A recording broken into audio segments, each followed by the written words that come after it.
نحمده ونصلي على رسوله الكريم اما بعد فاعوذ بالله من الشيطان الرجيم بسم الله الرحمن الرحيم رب اشرح لي صدري ويسر لي امري واحلل عقدة من لساني کی چند آیات میں ام حسب الذين اجترحوا السيئات ان نجعلهم كالذين آمنوا وعملوا الصالحات سواء محياهم ومماتهم ساء ما يحكمون.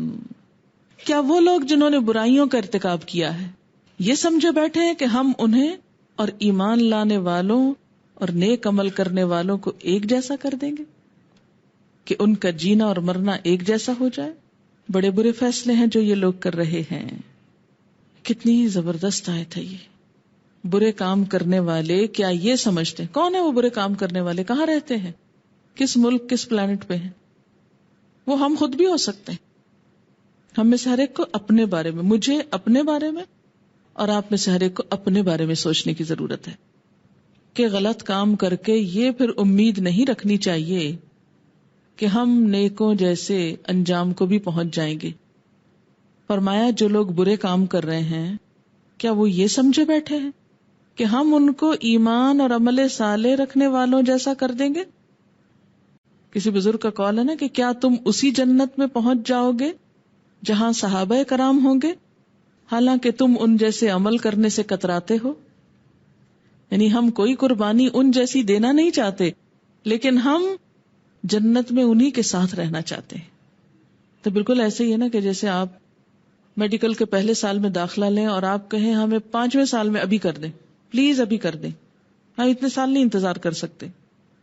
تو کیا کہا جائے گا اس سے؟ بھائی 5ویں میں تو وہ پہنچتا ہے جو پہلے پڑھ چکا ہو. یہ کیسے ہو سکتا ہے بغیر کوشش محنت کے تمہیں اور ان کو برابر کر دیا جائے جنہوں نے 5 سال لگائے؟ عقل بھی یہی کہتی ہے نا ایسا نہیں ہو سکتا. ہم نماز نہ پڑھ کر یہ سمجھیں کہ ہم وہاں پہنچ جائیں جہاں نماز پڑھنے والے ہوتے ہیں، تہجد نہ پڑھیں اور یہ توقع رکھیں کہ جہاں ان کے درجات ہیں جو ان کے لیے قرآن میں وعدہ ہے کہ اللہ نے کیا کچھ ان کی آنکھوں کی ٹھنڈک چھپا رکھی ہے تو ہم جیسی ٹھنڈک اور وہ سب کچھ ہم کو بھی مل جائے جبکہ ہم نے وہ کام ہی نہیں کیا. 2 بھوکے جن میں سے ایک کھانا کھا لے اور ایک نہ کھائے برابر کیسے ہو سکتے ہیں؟ آپ بیٹھے ہی رہیں اور کہیں مجھے کھڑے ہونے والوں میں شمار کر لیں، کیسے کر سکتے ہیں جو کام آپ نے کیا ہی نہیں؟ آپ کس ذہن سے کس عقل سے توقع رکھتے ہیں کہ آپ کو وہاں شمار کر لیا جائے؟ جن لوگوں نے اپنے مال دیے اپنی جانیں دی آپ ان کے برابر ہو جائیں. کتنی سمپل سی بات ہے نا جو اللہ تعالیٰ سمجھانا چاہتے ہیں. ام حسب الذین اجترحوا السیئات ان نجعلهم كالذین آمنوا وعملوا الصالحات سواء محیاهم ومماتهم. جب زندگی برابر نہیں، موت برابر نہیں، انجام کیسے برابر ہو سکتا ہے؟ ان کی زندگی، ان کا جینا، ان کا مرنا ایک جیسا کر دیا جائے، یہ کیسے ہو سکتا ہے؟ ایک شخص عمر بھر اپنے اوپر پابندی لگاتا ہے، حق ادا کرتا رہتا ہے، ناجائز فائدوں سے اور ناجائز لذتوں سے خود کو محروم رکھتا ہے، حالانکہ دل بہت چاہتا ہے کہ ہم بھی وہ سب کچھ غلط کر لیں جو لوگ کر رہے ہیں اور موقع بھی ہیں، وہ پوچھنے والا بھی نہیں. قیامت کے دن پھر سب برابر بھی ہو جائیں، یہ کیسے ہو جائے گا؟ ایک شخص سچ بول کے نقصان اٹھائے اور دوسرا جھوٹ بول کے دنیا میں فائدہ اٹھا جائے اور قیامت کے دن دونوں کو جنت میں بھیج دیا جائے، ہاں کوئی بات نہیں. پھر تو خسارے میں رہا نا وہ جس نے سچ بولا، پھر تو سچ بولنا ایک غلط کام ہو گیا. جن کی زندگی، جن کے اعمال ایک جیسے نہیں، یہ کیسے امید رکھی جا سکتی ہے کہ ان کی موت اور اس کے بعد کا انجام برابر ہو جائے؟ اگر ایسا ہو تو کیا اللہ تعالیٰ کی ذات سے یہ توقع رکھی جائے گی کہ بہت انصاف کرنے والا ہے؟ ساء ما یحکمون، کتنے برے فیصلے ہیں جو وہ کر رہے ہیں. وخلق اللہ السماوات والارض بالحق، اللہ نے آسمانوں اور زمین کو برحق پیدا کیا. وَلِتُجْزَى كُلُّ نَفْسٍ بِمَا كَسَبَتْ، اور اس لیے کیا تاکہ ہر نفس کو اس کی کمائی کا بدلہ دیا جائے. وَهُمْ لَا يُظْلَمُونَ، اور وہ ظلم نہ کیے جائیں گے. یعنی انسان جو کر کے آئیں گے وہی نتیجہ پائیں گے، ان پہ کوئی ظلم نہ ہوگا. مراد اس آیت سے یہ ہے کہ اللہ تعالیٰ نے یہ پوری کائنات، زمین اور آسمان ایک مقصد کے ساتھ بنائے ہیں، محض کھیل تماشے کے طور پر نہیں.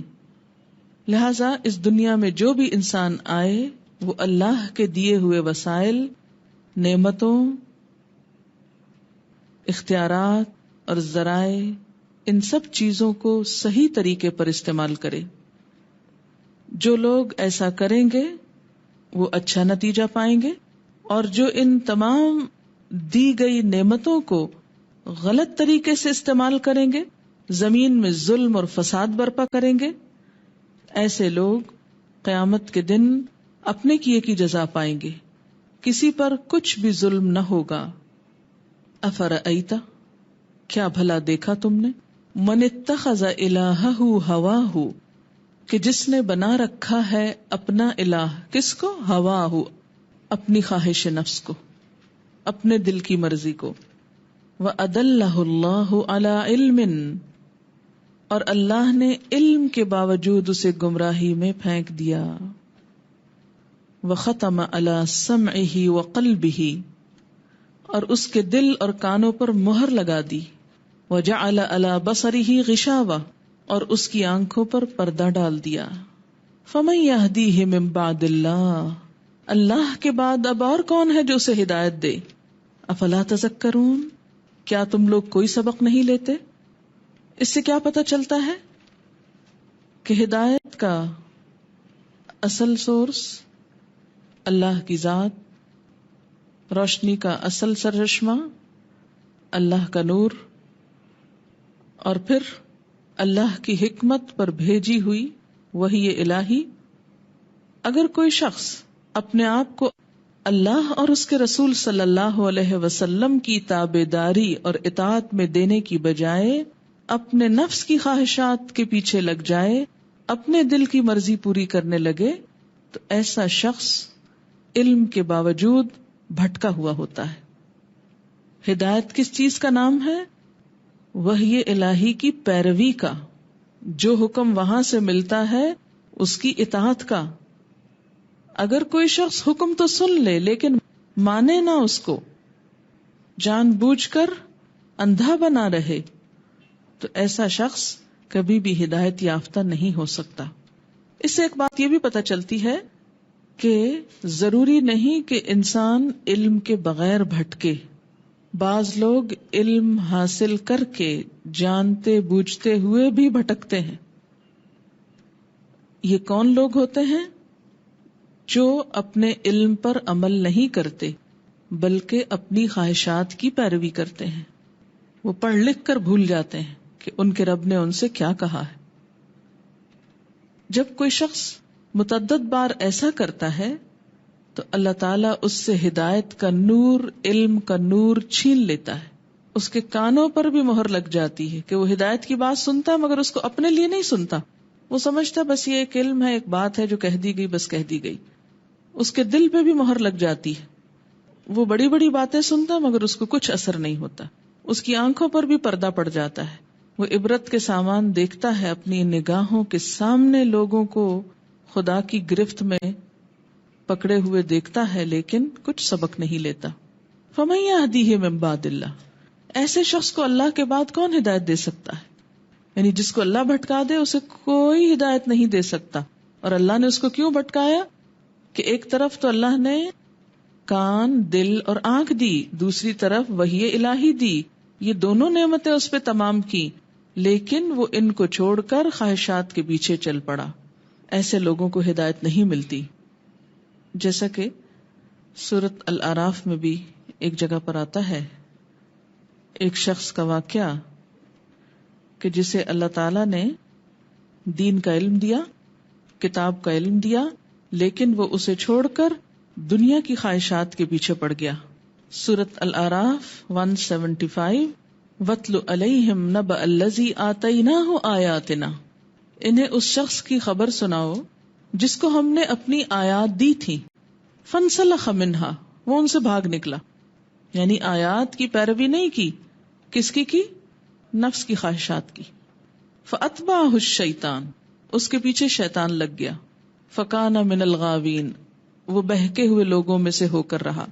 وَلَوْ شِئْنَا لَرَفَعْنَاهُ بِهَا، اگر ہم چاہتے تو اسے اس کلام یعنی قرآن یا ان اپنی آیات کے ذریعے بلندی عطا کرتے. وَلَكِنَّهُ أَخْلَدَ إِلَى الْأَرْضِ، لیکن وہ تو زمین کی طرف جھک گیا. وَاتَّبَعَ هَوَاهُ، اور اس نے اپنی خواہشات کی پیروی کی. یہاں بھی وہی کیس ہے. فَمَثَلُهُ كَمَثَلِ الْكَلْبِ، ایسے شخص کی مثال کتے کی طرح ہے. ان تحمل علیہ یلہس، اگر تم اس پہ حملہ کرو تو ہمپے، او تترکہ یلہس، یا اس کو چھوڑ دو تو زبان لٹکائے رکھے. ذالک مثل القوم الذین کذبوا بآیاتنا فاقصص القصص لعلہم یتفکرون. تو اس سے کیا پتہ چلتا ہے کہ جو شخص بھی علم پا کر خواہشات کے پیچھے لگ جائے اس کا پھر حال یہی ہوتا ہے. اس سے کیا پتہ چلتا ہے کہ بہت سے علم والے بھی بھٹکے ہوئے ہو سکتے ہیں.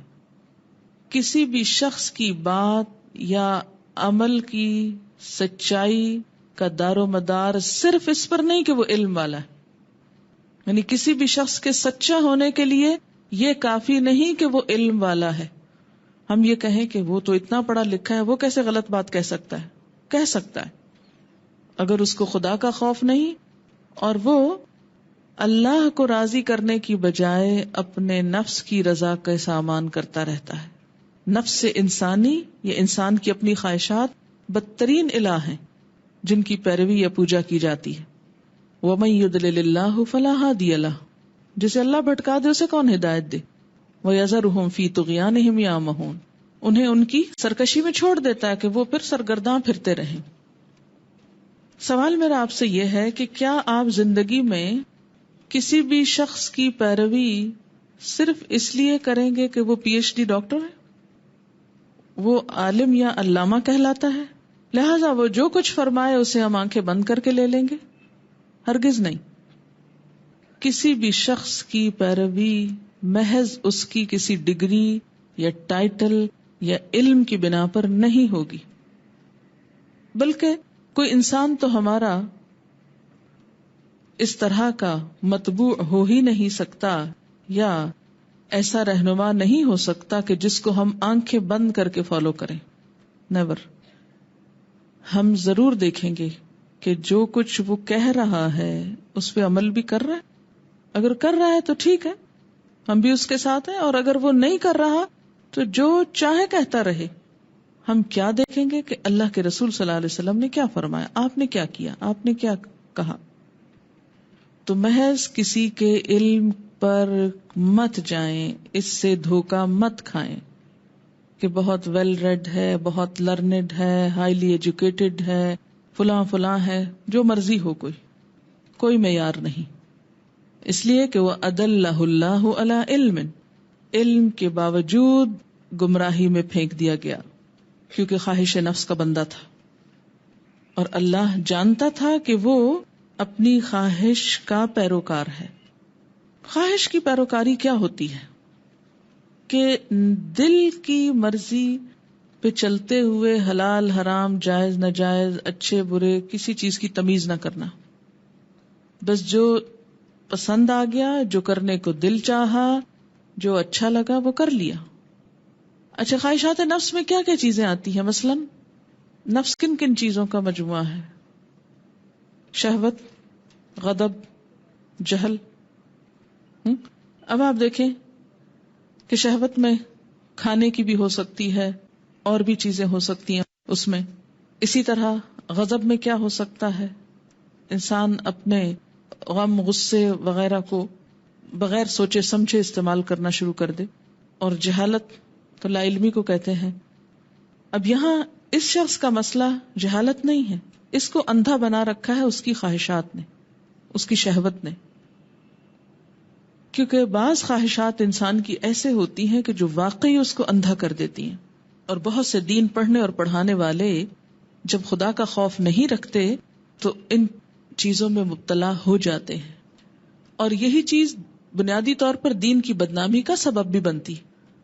آج آپ دیکھیں یہ بات کتنی عام ہے نا کہ لوگ دینداروں کے کچھ ٹائٹل بولتے ہیں اور ساتھ ہنسنا شروع کر دیتے ہیں، ساتھ اشاروں کنایوں میں باتیں کرتے ہیں. یعنی کچھ خراب چیزیں کچھ ٹائٹلز کے ساتھ نتھی ہو کے رہ گئی، اور ہمیں کسی اور کو کہنے سے پہلے اس جگہ پر بیٹھے ہوئے ہر شخص کو اپنے بارے میں سوچنا چاہیے کہ وہ دین کے نیک نامی یا دین کی بدنامی کا سبب بن رہا ہے. یہ تو نہیں کہ سر ڈھانپ کے، سر پہ دوپٹہ اوڑھ کے ہم کبیرہ گناہ بھی شوق سے کریں اور صرف یہ سوچ لیں کہ میں نے چونکہ اتنی قرآن میں محنت کی اس لیے میری تو بخشش ہو ہی جانی ہے، میں جو بھی کروں. بعض اوقات کیا ہوتا ہے کہ ہم سمجھتے ہیں کہ فلاں کام کرنے سے تو اتنی بخشش ہو جاتی، لہٰذا اس کے ساتھ اگر اتنے کچھ دل کی مرضی کے کچھ گناہ بھی کر لیں تو کیا ہوا. تو بات یہ ہے کہ کبھی بھی کتنی بھی بڑی نیکی کرنے کی توفیق آپ کو ہو جائے، کبھی بھی اس لیے گناہ نہ کریں اپنی خواہش نفس میں مبتلا ہو کے کہ میری چونکہ نیکیاں بہت ہیں اس لیے یہ تو چھوٹا سا گناہ ہے، یہ تو اس میں کور ہو ہی جائے گا. اور بنیادی طور پر جو میسج یہاں سے کنوے ہو رہا ہے وہ کیا ہے؟ اگر ایک لک آپ دیں اس آیت کو تو جو سینٹرل اس کا نقطہ ہے ادلہ اللہ علی علم، علم کے باوجود اللہ نے بھٹکا دیا. کوئی شخص اپنے علم پہ زوم نہ رکھے کہ میں بڑا عالم ہوں اس لیے میں تو بھٹک سکتا ہی نہیں اور میں تو کوئی غلط بات کہہ ہی نہیں سکتا. جب بھی انسان خدا کا خوف چھوڑ کر نفس کی طرف جھکے گا تو ان النفس لامارۃ بالسوء، نفس انسان کو برائی کا حکم دیتا ہی ہے. وما ابرئ نفسی، میں اپنے نفس کو بری و ذمہ قرار نہیں دیتا. کیوں؟ اس لیے کہ ان النفس لامارۃ بالسوء. اسی لیے بار بار یہ دعا مانگتے رہنا چاہیے، اللہم انی اعوذ بک من شر نفسی، اللہ میں تیری پناہ میں دیتی ہوں اپنے آپ کو اپنے نفس کے شر سے بچنے کے لیے. پھر آپ دیکھیں کہ اس چیز نے ان لوگوں کو ایک بہت جواز فراہم کر دیا غلط کام کرنے کا جو پہلے سے ہی غلط طریقے اختیار کیے ہوئے تھے. وہ کہتے ہیں اچھا اگر لوگ پڑھ لکھ کے غلط کام کرتے ہیں تو ہم ان پڑھ ہی اچھے بھلے، ہم نے پڑھا تو نہیں نا، کم از کم ہم جانتے تو نہیں، تو کیا ہوا.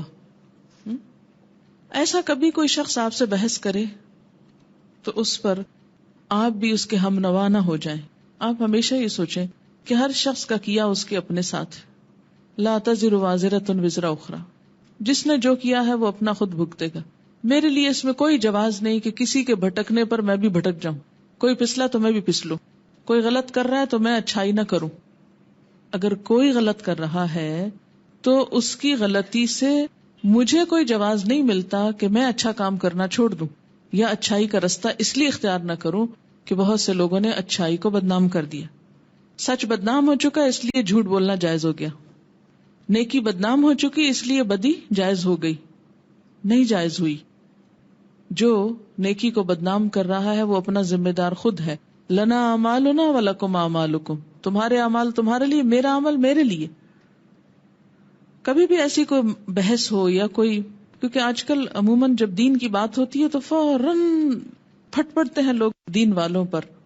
تو اس میں دین والے ضرور خراب ہو سکتے ہیں، غلط ہو سکتے ہیں، خواہشات پرست ہو سکتے ہیں، لیکن ان کی ساری خرابیوں کے باوجود ہمیں جواز نہیں ملتا کہ ہم نیکی کے رستے کو سلام کہہ جائیں اور ہم چھوڑ جائیں اس کو. ہمیں اس ٹرینڈ کو بدلنا ہے، اس سین کو بدلنا ہے.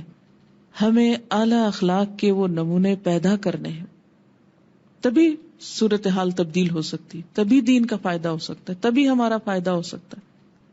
کسی کے اوپر بھی تنقید کرنا بہت آسان ہے، کسی کی خامیاں چننا بہت آسان ہے، لیکن اگر پلٹ کر ہم کسی وقت اپنی کوتاہیوں کو دیکھ لیں، اپنی کمی کو دیکھ لیں اور اس کی اصلاح کی کوشش کریں تو بہت کم وقت بچے کہ ہم دوسروں کے پیچھے پڑے رہیں.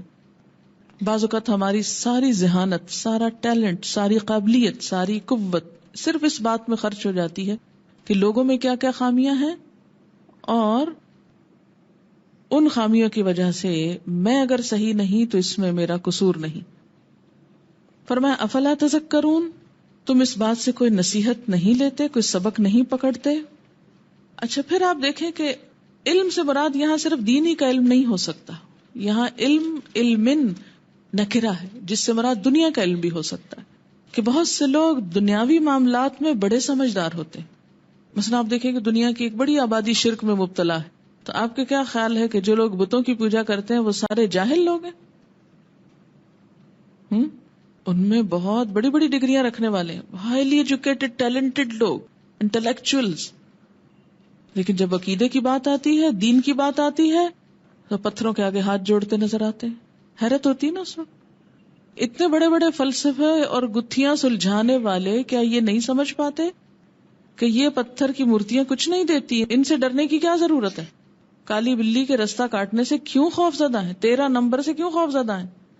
علم کے باوجود، اور علم سے مراد یہاں اب دوسرے معنوں میں لے رہی ہوں، یعنی دنیا کا علم، کہ دنیا کا علم ہونے کے باوجود، بہت انٹلیکچوئل ہونے کے باوجود، دین کے معاملے میں ساری ذہانت صفر پہ آ جاتی. کیوں نہیں سمجھنا چاہتے وہ دین کی بات؟ اس لیے کہ وہ اپنی خواہشات نفس کی پیروی کرنا چاہتے ہیں. اس لیے اللہ تعالیٰ انہیں ہدایت دیتا ہی نہیں، ان کے دل دماغ پہ پھر پردہ آ جاتا ہے، مور لگ جاتی. اور یہ اصل میں کون لوگ ہوتے ہیں؟ جو آخرت کو نہیں ماننا چاہتے، آخرت پر ایمان نہیں رکھتے، کیونکہ آخرت کو مانے تو پھر ان عیش کہاں سے کریں. وہ سمجھتے ہیں کہ آخرت کو مان کر ان کی ساری آزادی میں خلل آ جائے گا. افلا تذکرون، کیا تم کوئی سبق نہیں لیتے؟ وقالو، اور وہ کہتے ہیں. اب یہ نہیں خواہشات پرست لوگوں کی بات ہے. یہ کالو کون ہے؟ جن کو اللہ نے علم کے باوجود بھٹکا دیا. بڑے بڑے علامہ، دنیاوی امور کے ماہر کہتے ہیں ما ہی الا حیاتنا الدنیا نموت ونحیا وما یہلکنا الا الدہر. یہ لوگ کہتے ہیں کہ زندگی بس یہی ہماری دنیا کی زندگی ہے، یہی ہمارا مرنا اور جینا ہے، اور گردش ایام کے سوا کوئی چیز نہیں جو ہمیں ہلاک کرتی ہو. اب آپ دیکھیے کہ آج دنیا میں بڑی بڑی سائنسی ایجادات کرنے والے، ستاروں پہ کمندیں ڈالنے والے، بڑی بڑی گیلیکسیز ڈسکور کرنے والے، نئے نئے انکشافات کرنے والے، علم کے خزانے، جب مرنے کے بعد کی زندگی کی بات ہوتی ہے، خدا کی بات ہوتی ہے، کائنات کے مالک کی بات ہوتی ہے، سب کچھ بھول جاتے، ان کی سمجھ میں ہی کچھ نہیں آتا. اور کہتے ہیں یہ کس خدا کی باتیں کرتے ہو؟ ما ہی الا حیاتنا الدنیا، کس آخرت کی بات کرتے ہو؟ زندگی تو بس یہ دنیا کی زندگی ہے، یہ گردش ایام ہے جو ہمیں مارتی اور جلاتی ہے، اور زمانے کی گردش سے ہی ہم ہلاک ہوتے ہیں. وما لہم بذالک من علم، انہیں اس بات کا کوئی علم ہی نہیں. ویسے بڑے علم والے ہیں لیکن اس بات کا علم نہیں ہے ان کے پاس. معلوم نہیں آپ کی کبھی زندگی میں کسی ایسے انسان سے ملاقات ہوئی یا نہیں. یونیورسٹی میں میرے ساتھ ایک لا ڈپارٹمنٹ میں ایک پڑھتی تھی، یونیورسٹی فیلو کہہ لیں آپ ان کو، ان سے میری براہ راست اس موضوع پر بات ہوئی، اور کئی دفعہ ملاقات ہوتی تو بات ہوتی، بہت بحث کیا کرتے، بہت بولتی تھی. لا میں عام طور پر وہی لوگ جاتے ہیں جن کو کانفیڈنس دے دیا گیا کہ آپ بہت اچھا بولتے ہیں، وہ لوگ پھر ایز اے پروفیشن اس لائن کو اختیار کرتے ہیں اپنے لیے. تو آپ خود سوچ سکتے ہیں کہ لائرز کا پھر کام کیا ہوتا ہے، دن کو رات اور رات کو دن ثابت کرنا. ایسے لوگ اپنے دلائل دینے میں اور کنونس کرنے میں اور بحث کرنے میں بہت آگے ہوتے ہیں. میں بھی انجوائے کرتی تھی. خیر وہ صاف طور پر کہتی تم کس خدا کی بات کرتی ہو، کیا پریچ کرتی رہتی ہو، اور کیا تم ہر وقت یہ باتیں کرتی ہو، میری سمجھ میں نہیں آتی. اب مثلاً ایک شخص ایکسیڈنٹ میں فوت ہو گیا، اور لوگ کہتے ہیں لوگ اللہ نے مار دی. اللہ نے کہا مارا، گاڑی نے مارا. اچھا وہ بچہ پیدا ہو، اللہ نے بچہ، اللہ نے کہاں دیا، وہ تو مرد عورت کے ملاپ سے ہوا. یعنی ہر چیز ان کو نیچر یہ کہتے ہیں نا، کہ ہر چیز کو نیچر کی طرف منسوب کر دیتے ہیں. ایسے لوگوں کو دہریہ کہتے ہیں نا، جو یہ کہتے ہیں ما یہلکنا الا الدہر، وہ ہر چیز کو زمانے کا پھیر کہتے ہیں. زمانے کو بڑی طاقت سمجھتے ہیں، سب سے بڑی طاقت وقت ہے، وقت کی تبدیلی سے سب کچھ بدلتا جاتا ہے، وقت سب سے بڑا استاد ہے، اور وقت ایسا اور ویسا. تو وما یہلکنا الا الدہر، یہ سب کچھ زمانے کے پھیر سے ہو رہا ہے. بس وقت گزر جاتا ہے تو رات دن ہو جاتی ہے، دن رات ہو جاتا ہے، اور بہت سی اس قسم کے فلسفے کھڑے ہوئے. اللہ تعالیٰ فرماتے ہیں وما لہم بذالک من علم، یہ باتیں وہ علم کے بغیر کر رہے ہیں. انہم الا یظنون، یہ محض گمان کی باتیں کرتے ہیں. اچھا ہم کہتے ہیں اچھا یہ ہو سکتا پرانے زمانے میں ایسے لوگ ہوں اور ایسی باتیں کرتے ہیں، لیکن آج کی ترقی یافتہ دنیا کا 90% مذہب ہی یہی ہے. کوئی خدا نہیں، کوئی آخرت نہیں، کوئی مرنا نہیں، ہر چیز اسباب کے ذریعے ہوتی ہے، ہر ایکشن کا ایک ری ایکشن ہوتا ہے، ہر چیز کے پیچھے کوئی نہ کوئی ریزن ہوتی ہے، اور وہ عقل کے ساتھ کچھ چیزوں کی ریزننگ اور لاجک تلاش کر کے، اسباب تلاش کر کے یہ ثابت کرتے رہتے ہیں کہ کوئی اور نہیں کرنے والا، یہ سب کچھ خود ہو رہا ہے، بس ایک دفعہ پہیا گھوم گیا اور اب وہ گھومتا چلا جا رہا ہے، اور 2 اور 2 4 ہوتے چلے جا رہے ہیں۔ فرمایا یہ سب گمان کی باتیں کرتے ہیں، یہ علم پر مبنی باتیں نہیں ہیں، توہمات پر مبنی ہیں۔ ایسے لوگوں کو علم والا نہیں کہا کرتے، ایسے علم والوں کو ہی اللہ بھٹکا دیتا ہے۔ آپ ویسٹ میں جائیں تو آپ کو اکثریت ایسی ہی ملے گی کہ کسی خدا اور کسی رسول، کسی آخرت، کسی کتاب، کسی نہ اس کی وہ ضرورت محسوس کرتے ہیں، نہ اس کی کوئی بات سننا چاہتے ہیں۔ جی ہاں، اگر کوئی ایسا موضوع چھیڑے بھی تو کہتے ہیں کہ ڈپریسنگ باتیں مت کرو۔ تو بنیادی طور پر تو یہ نا کہ وہ آخرت کے بارے میں سوچنا نہیں چاہتے، کیونکہ آخرت کی بات کرتے ہی پھر پابندیاں لگتی ہیں انسان پر۔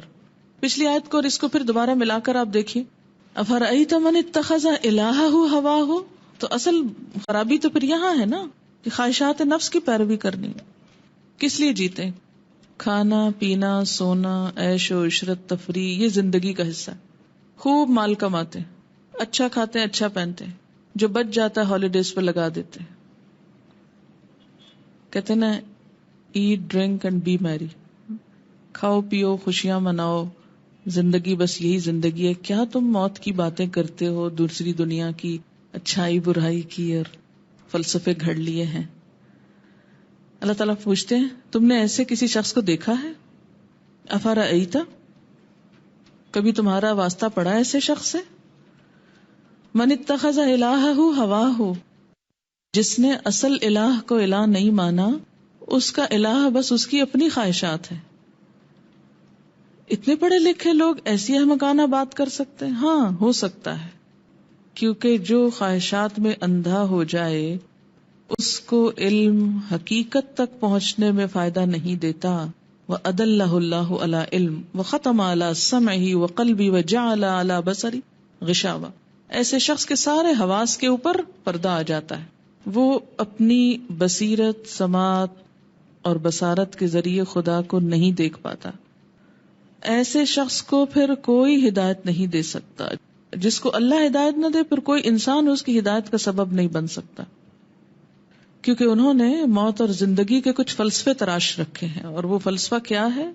یہ سب زمانے کی پھیر ہیں، حالانکہ یہ علم کے بغیر باتیں کرتے ہیں، محض وہم و گمان پر خود۔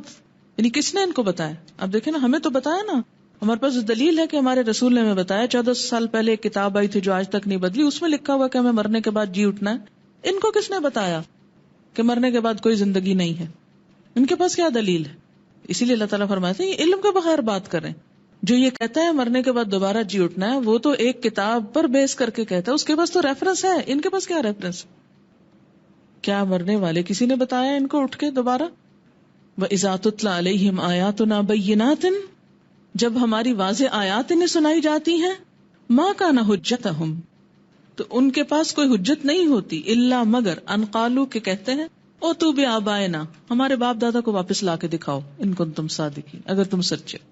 کیسے بحث کرتے ہیں کہ باپ دادا زندہ کر کے دکھاؤ، پھر ہم مانیں گے کہ مرنے والے جی کر اٹھیں گے اور جی سکتے ہیں، دوبارہ زندگی ہو سکتی۔ قل، کہہ دیجیے، اللہ یحییکم ثم یمیتکم، اللہ زندہ کرتا ہے تم کو پھر موت دیتا ہے تم کو، ہم نہیں دیتے۔ ہم سے کیوں کہتے ہو کہ اٹھا کے دکھاؤ؟ یہ تو اللہ نے کرنا ہے، ہم نے کب کہا کہ ہم اٹھائیں گے؟ یعنی وہ اگر ایسی بات کہیں تو تم کیا کہو؟ اللہ یحییکم ثم یمیتکم۔ اور اس میں کیا ہے؟ جو زندہ کرتا ہے تم کو وہی موت دے گا تم کو، ثم یجمعکم۔ اچھا وہ تو مانتے نہیں، تو جواب میں انہی پہ بات ڈالی جا رہی ہے، ثم یجمعکم الی یوم القیامۃ لا ریب فیہ، پھر وہی جمع کرے گا تم کو قیامت کے دن جس کے آنے میں کوئی شک نہیں۔ پورے کانفیڈنس سے کہو لا ریب فیہ، کوئی شک نہیں، تم جتنے مرضی شک ڈالو، انکار کرو۔ ولکن اکثر الناس لا یعلمون، لیکن اکثر لوگ علم نہیں رکھتے۔ کس بات کا علم نہیں رکھتے؟ آخرت کے آنے کا۔ اچھا، خواہش کو معبود بنانا، دراصل خواہش کو زندگی میں سب سے اعلیٰ مقام دینا، خواہش کو زندگی میں سب سے اعلیٰ مقام دینا، اور ہر چیز کو اس کے تابع کر دینا. یعنی خواہش کیا بن جاتی ہے؟ Priority number 1. انسان سوچے تو خواہش کو سامنے رکھ کے سوچے کہ میرے اس کام میں میری خواہش کتنی پوری ہوگی. کوئی کام کرے تو خواہش کو سامنے رکھ کے کرے. مثلا سونے کی خواہش ہی ہو سکتی ہے کسی میں، فار ایگزامپل. اب ایسا شخص یعنی نیند کا پجاری کیا کرتا ہے؟ سارے پروگرام کس کے مطابق بناتا ہے؟ اپنی اس خواہش کی تکمیل کے مطابق. وہ پڑھنے کے لیے اس وقت آتا ہے جب اس کی خواہش پوری ہو چکی ہوتی ہے. وہ کھانا اس وقت کھاتا ہے جب اس کی خواہش پوری ہو چکی ہوتی ہے. وہ کسی کے ہاں اس وقت جاتا ہے جب وہ خواہش پوری کر چکتا ہے. کوئی اس کے ہاں اس وقت آتا ہے جب وہ خواہش پوری کر چکا ہوتا ہے. اس کے سارے پروگرام کس کے تابع ہوتے ہیں؟ ساری زندگی کا لاہ عمل خواہش کے مطابق. اسی طرح زندگی کے کچھ اور کام. اب نیند کو چھوڑیے، کسی اور چیز کو لے لیجیے، کوئی بھی خواہش. اب آپ دیکھیں کہ وہ کسی سے ملاقات رکھتا ہے تو خواہش کے مطابق. خواہش نہیں تو ماں باپ سے بھی ملنے کو انکار ہے، اپنے بچوں کو بھی دیکھنے سے انکار ہے. کیوں؟ دل نہیں چاہ رہا. بچوں کو ہوم میں چھوڑ دو، ان کو کسی پنگوڑے میں ڈالاؤ، ان کو کسی اوون میں رکھ دو، کیونکہ وہ خواہشات میں خلل ڈال رہے ہیں. انسان بھیڑیا بن جاتا ہے نا، اپنے بچوں تک کا قاتل بن جاتا ہے. اپنے بچوں کا قاتل بن جاتا ہے اپنی خواہش کی تکمیل کے. وہ شادی کرتا ہے خواہش کی تکمیل کے لیے. آج کل ہمارا ایک یہ ٹرینڈ بہت چل پڑا نا، شادی وہاں نہیں کرنی جہاں ماں باپ کہیں، یا جہاں کرنی چاہیے، یا جو سوٹ زیادہ کرتا ہے. کہاں کرنی ہے؟ جہاں بس خواہش پوری ہو، جہاں دل اٹک گیا، چاہے وہ کسی اعتبار سے سوٹ نہ کرتا ہو انسان. آج دیکھیں آپ ہماری ینگر جنریشن کس فرسٹریشن اور ڈپریشن کا شکار ہے. کبھی غور کیا آپ نے؟ ینگ بالکل چھوٹی لڑکیاں بعض اوقات کو ایجوکیشن کی وجہ سے اپنے ہی ہم عمر 18 16 17 سال کے لڑکوں کے عشق میں گرفتار ہیں. اب آپ بتائیں کہ ایک لڑکی جو خود 16 سال کی، وہ 16 سال کے لڑکے سے کیسے شادی کر سکتی؟ لیکن خواہش غالب ہے، اسے شادی کرنی ہے تو یہی کرنی. اور اس کے مقابلے ماں باپ جو کچھ سجیسٹ کر رہے ہیں وہ کتنا کس لحاظ سے بھی اچھا ہو، وہ اچھا نہیں اس لیے کہ اس کے لیے میری خواہش ہی نہیں. تو اسلام میں شادی کا انسٹیٹیوشن کبھی صرف خواہش پر مبنی نہیں رہا. ٹھیک ہے، شادی خواہشات کی تکمیل ضرور ہے، لیکن اسلام نے کبھی شادی کو محض خواہشات پر بنیاد نہیں بنایا، محض خواہشات کی تکمیل کا ذریعہ نہیں ہے. اس لیے کہ شادی کے بعد تو بہت سی ذمہ داریاں آنی ہیں. خواہش تو چند دنوں میں پوری ہو جائے گی، باقی ذمہ داریاں کون نبھائے گا؟ بیوی کی ذمہ داری کون اٹھائے گا؟ بچوں کی کون اٹھائے گا؟ باقی کام کون کرے گا؟ زندگی محض خواہش کی تکمیل کا نام نہیں. کھانا ہم کھاتے ہیں محض ٹیسٹ کے لیے، چاہے زہر کھانا پڑے کھا لیں گے ٹیسٹ کے لیے. گندگی کھانی پڑے، پورے بازار کی مٹی سے اٹا ہوا کھانا کھانا پڑے، دہی بلے کھانے پڑے یا کچھ اور کھائیں گے.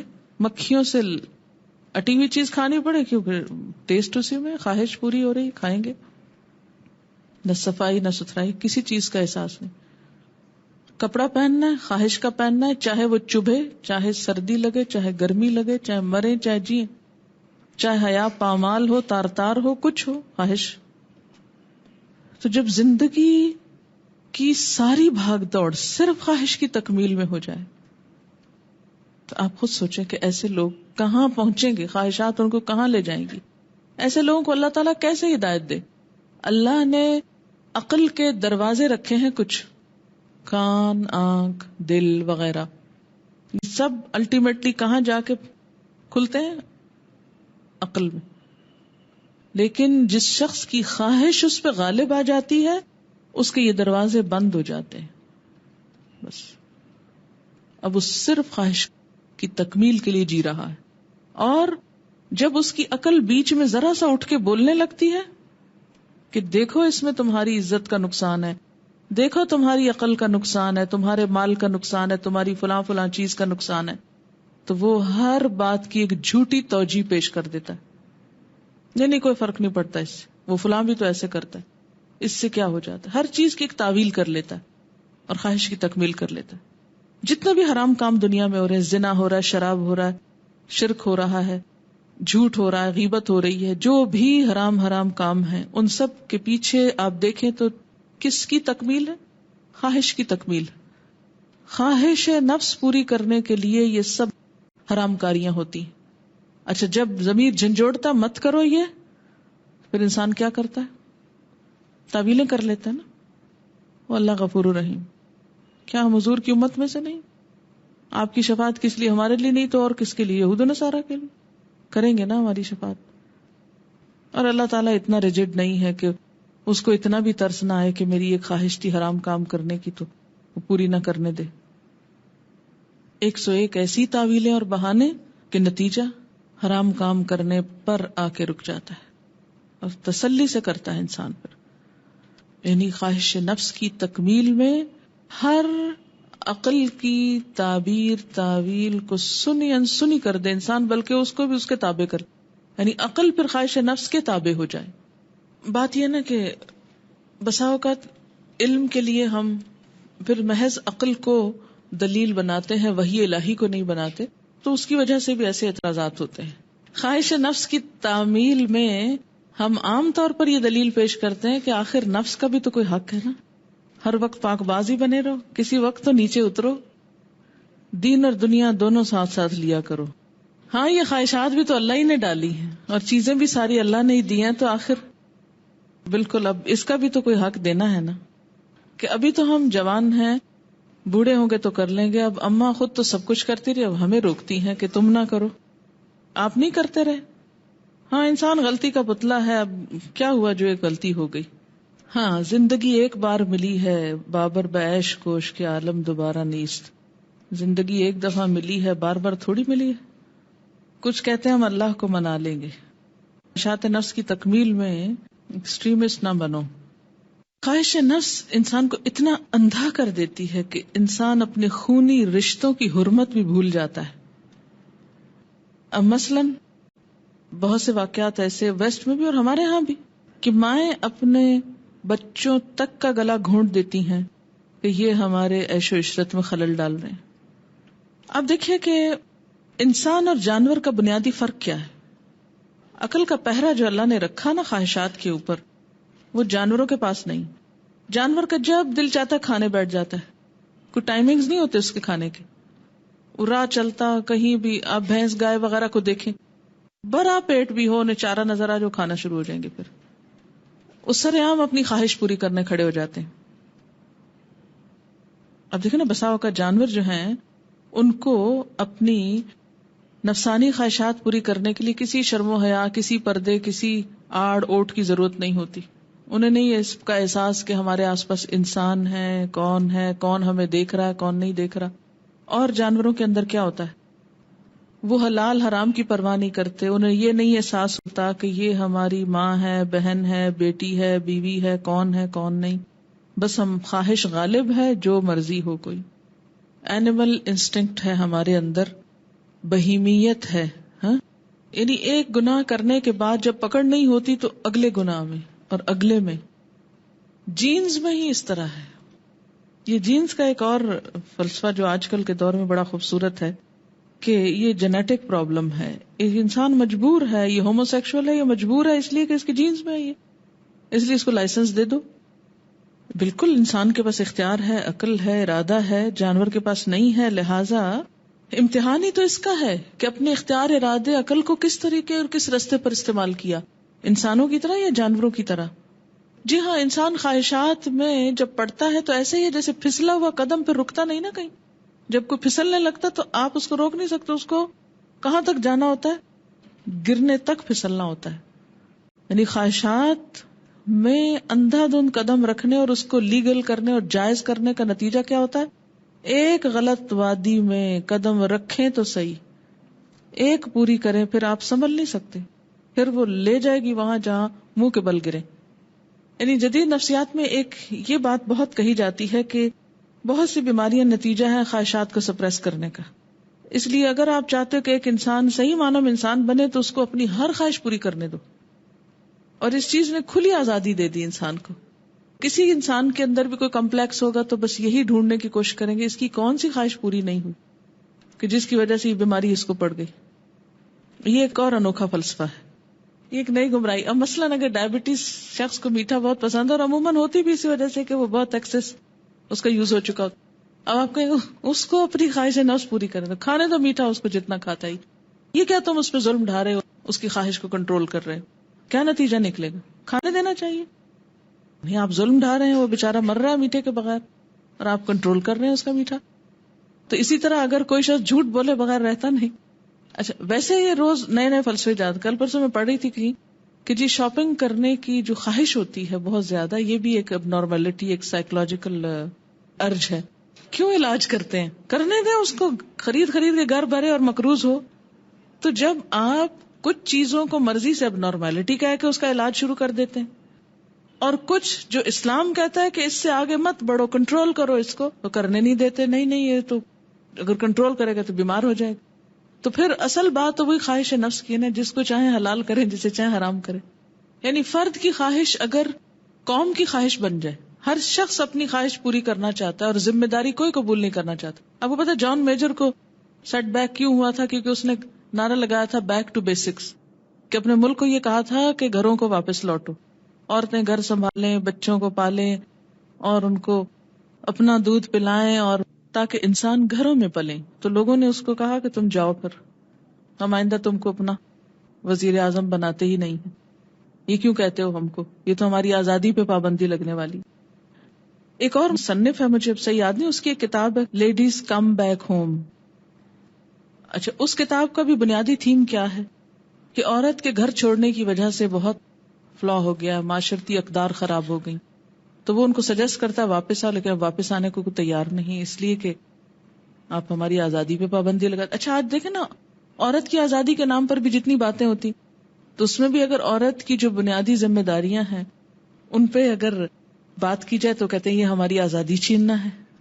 بہرحال تو بات یہ ہے کہ ہم سب کیا چاہتے ہیں کہ دین ہماری خواہش کے مطابق ہو, نماز کے اوقات ہماری خواہش کے مطابق ہوں, جب ہم اٹھیں تو ہم نماز پڑھیں. آپ کیوں کہتے ہیں سویرے سویرے اٹھ کے نماز پڑھو؟ باقی بھی دین جو ہے, لباس, حجاب, ہر چیز ہماری خواہش کے مطابق ہو, تو پھر دین کیا رہ گیا؟ دین کس چیز کا نام ہے؟ کسی نے لکھا کہ انسان گناہ بھی اپنی خواہش کی وجہ سے ہی کرتا ہے. کسی کا کہنا ہے لذت کے لیے گناہ نہ کر, گناہ باقی رہ جائے گا اور لذت ختم ہو جائے گی. تکلیف کے سبب سے نیکی نہ چھوڑ, تکلیف ختم ہو جائے گی, نیکی باقی رہ جائے گی. کہتے ہیں کسی نے لکھا ہے خواہش نفس کی بات کرنا چاہوں گی. میری سہیلی کی شادی 17 سال میں کر دی گئی. وجہ یہ تھی کہ اس کے پڑوس میں ایک لڑکا رہتا تھا جو اس کی عمر کا تھا. ماں باپ نے روکا مگر نہ مانی, جبکہ وہ لڑکا ابھی پڑھ ہی رہا تھا, کوئی کام نہ کرتا تھا. پچھلے دنوں معلوم ہوا کہ طلاق ہو گئی. پتہ چلا کہ لڑکا اپنی ذمہ داریاں نہ سمجھ سکا, جبکہ وہ 2 بیٹیوں کا باپ بھی ہو گیا. اور یہ کہ رات دیر سے گھر آتا, بیوی نے منع کیا تو طلاق دی, دونوں بیٹیاں بھی چھوڑ دی, اور وہ ماں کے گھر 2 بچیوں کے ساتھ پلٹ کے آ گئی. ماں باپ جب بچوں کا رشتہ کرتے ہیں یا جہاں شادی کرنا چاہتے ہیں, عموماً اس کی وجہ یہ ہوتی ہے کہ وہ عمر گزار چکے ہوتے ہیں, بہت سی چیزیں سمجھتے ہیں, اور اپنے اس سارے بصیرت کو سامنے رکھ کر بچوں کو مشورہ دیتے ہیں کہ یہ رشتہ تمہارے لیے اچھا نہیں اور یہ اچھا ہے. ایسے میں انسان اگر وقتی طور پہ اپنی خواہش کو کنٹرول کر لے تو اس کے بعد کے نتائج زیادہ اچھے ہوتے ہیں. اب دیکھیں کہ اسلام نے یہ نہیں کہا کہ خواہش کو مار دو, خواہش کو پورا نہ کرو, بلکہ اس کو کیا کیا ہے؟ چینلائز کیا ہے. حدود کے اندر رہ کے پورا کرو. کھاؤ پیو لیکن ولا تسرفو, اسراف نہ کرو. پہنو اوڑھو, زینت کو کس نے حرام کیا, لیکن حدود سے باہر نہ نکلو. مثلا عورت کا حسن سب مردوں کے لیے نہ ہو, سب کو مت پریشان کرو, اپنے شوہر ہی کے لیے رکھو. باقی ہر معاملے میں یعنی اسلام نے یہ نہیں کہا کرسچینٹی یا کسی بھی اور مذہب کی طرح کہ خواہش کو مار دو, ماں کی ممتا کا گلا گھونٹ دو, بیوی کی محبت اور وفاداری کا گلا گھونٹ, نہیں, ہر چیز کو حدود کے اندر رکھو. اور بہترین اسوہ ہمارے لیے نبی صلی اللہ علیہ وسلم تھے, جنہوں نے ہمیں ہر چیز کا ایک عملی نمونہ بن کر دکھایا. بعض اوقات بچے جو چاہیں ہم دیتے چلے جاتے ہیں, اور یہ سوچ کر کہ معلوم نہیں ہم کب دنیا سے چلے جائیں تو بچوں کی خواہشات تو پوری کر دیں, اور اسی میں بچوں کا کباڑا کر لیتے ہیں اور ان کو خواہشات کا غلام بنا دیتے ہیں. اب دیکھیں نا, بچے مثلا ہر وقت سویٹس چاہتے ہیں, کھانا نہیں کھانا چاہتے, تو آپ کیوں روکتے ہیں ان کو؟ روز چاکلیٹ کا ایک ڈبہ کھلا دیا کریں، خوش ہوں گے، آپ کو واہ واہ کریں گے ہماری اماں کتنی اچھی. وَلِلَّهِ مُلْكُ السَّمَاوَاتِ وَالْأَرْضِ، اور اللہ کے لیے ہے بادشاہت آسمانوں اور زمین کی. وَيَوْمَ تَقُومُ السَّاعَةُ، اور جس دن قیامت قائم ہوگی. يَوْمَئِذٍ يَخْسَرُ الْمُبْطِلُونَ، اس دن باطل پرست خسارے میں پڑ جائیں گے. باطل پرست یہاں کون ہے؟ دراصل خواہش پرست. وَتَرَى كُلَّ أُمَّةٍ جَاثِيَةٍ، اور تم دیکھو گے ہر امت کو کہ زانوں پر گری ہوئی ہے. جاسیہ کا روٹ ہے جیم سے واو، دو زانوں بیٹھنا، جس طرح کسی حاکم کے آگے بیٹھا جاتا ہے. کیسے؟ مثلاً التحیات پہ. التحیات پہ جب آپ بیٹھتے ہیں تشہد میں، آپ دیکھو گے کہ قیامت کے دن ہر امت کیسے بیٹھی بھی ہوگی. وَتَرَى كُلَّ أُمَّةٍ جَاثِيَةٍ، تم دیکھو گے ہر امت کو دو زانوں بیٹھی ہے، گھٹنوں کے بل گری بیٹھی ہے. پوری پوری قوم مل کر بھی اللہ تعالیٰ کو کوئی نقصان نہیں دے سکے گی. سب عاجز بندے بن کے بیٹھیں گے، سب کے سب ساری اکڑ اور تکبر اور ساری سرکشی ختم ہو جائے گی، سب جھک جائیں گے. کل امت، ہر امت، تدعا الی کتابہا، بلائی جائے گی اپنی کتاب کی طرف. کتاب سے مراد کیا ہے؟ اعمال نامہ. ہر ایک کو کہا جائے گا آؤ اپنا نامہ اعمال دیکھو، جسے سورۃ الزمر میں آتا ہے ووضع الکتاب وجیء بالنبیین والشہداء الیوم تجزون ما کنتم تعملون. آج تم جزا دیے جاؤ گے جو کچھ تم عمل کرتے رہے ہو. ھذا کتابنا ینطق علیکم بالحق، یہ ہماری کتاب ہے، یعنی ہماری تیار کردہ کتاب، تمہارا اعمال نامہ، یہ بولے گی تمہارے خلاف حق کے ساتھ. یہ آج تمہارے سارے اعمال کی، خواہشات پرستی کی تصویر کھینچ دکھائے گی اور تمہارے ہی خلاف حجت بنے گی. انا کننا نستنسخ ما کنتم تعملون، جو کچھ بھی تم کرتے تھے اسے ہم لکھواتے جا رہے تھے. نستنسخ، استنساخ، نون سین خے روٹ ہے لکھوانا، یعنی ہم اس کو سب ریکارڈ کروا رہے تھے. ایک ایک بات، حرکات، سکنات، ایک ایک چیز، عمل، نیتیں، ارادے، خواہشات، خیالات، چھپی سے چھپی باتیں سب لکھی جا رہی تھی. جب انسان بولے گا ما لہذا الکتاب لا یغادر صغیرۃ ولا کبیرۃ الا احصاها فاما الذین آمنوا وعملوا الصالحات، تو لیکن وہ لوگ جو ایمان لائے اور جنہوں نے اچھے کام کیے، فیدخلہم ربہم فی رحمتہ، تو ان کا رب ان کو اپنی رحمت میں داخل کرے گا. ذالک ھو الفوز المبین، یہی دراصل کھلی کامیابی ہے. وآخر دعوانا ان الحمد للہ رب العالمین. سبحانک اللہم وبحمدک نشہد ان لا الہ الا انت نستغفرک ونتوب الیک.